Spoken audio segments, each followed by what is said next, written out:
નમસ્કાર, પ્રાર્થના સંદેશ ન્યૂઝમાં આપનું સ્વાગત છે। બાયડમાં આંગણવાડી બહેનોના ધરણા હક માટે જંગ, માંગણીઓ ન સ્વીકારાય તો આંદોલન તેજ કરવાની આપી ચેતવણી।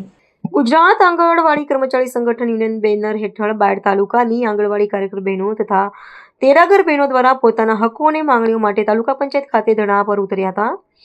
આ દરમિયાન બહેનોએ સરકાર સમક્ષ વિવિધ મુદ્દાઓ ઉઠાવી પોતાના હકોની માંગણી કરી હતી। આંદોલનને સમર્થન આપવા માટે એડવોકેટ ચંદ્રપાલસિંહ ખાટ તથા મનોજસિંહ ઝાલા હાજર હતા અને બહેનોના પ્રશ્નોને યોગ્ય ન્યાય મળે તે માટે લડત ચાલુ રાખવાની ખાતરી આપી હતી।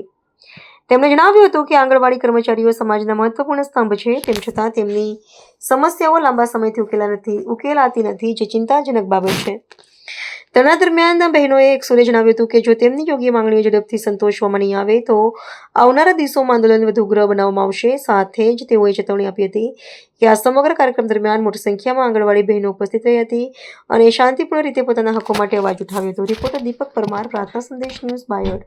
नहीं किसी से भीख मांगते, इंकलाब जिंदाबाद इंकलाब जिंदाबाद गुजरात आंगणवाड़ी कर्मचारी संगठन जिंदाबाद जिंदाबाद गुजरात आंगणवाड़ी कर्मचारी संगठन जिंदाबाद जिंदाबाद हम हमारा हक मांगते, नहीं किसी से भीख मांगते, हम हमारा हक मांगते, नहीं किसी से भीख मांगते, इंकलाब जिंदाबाद इंकलाब जिंदाबाद 39મું વર્ષ જાય છે છતાં સરકાર અમારા સામું જોતી નથી। અમારી બેનો સખત તાપમાં કેટલી મજૂરી કરીશું, રાત દિવસ કશું જોતી નથી। રાતે 11 વાગે ઓનલાઈન કામ માંગો તો ઓનલાઈન કામ આપીએ જ છીએ, છતાં સરકાર અમારા સામે કશું જોતી નથી।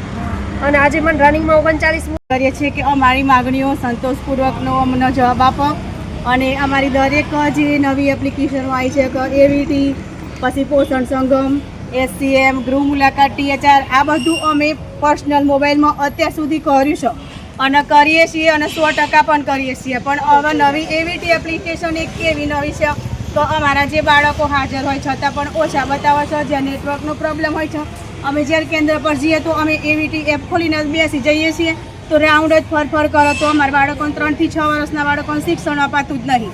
પ્રાર્થના સંદેશ ન્યૂઝની તમામ લેટેસ્ટ અપડેટ્સ માટે ચેનલને હમણાં જ લાઈક, શેર અને સબસ્ક્રાઇબ કરો।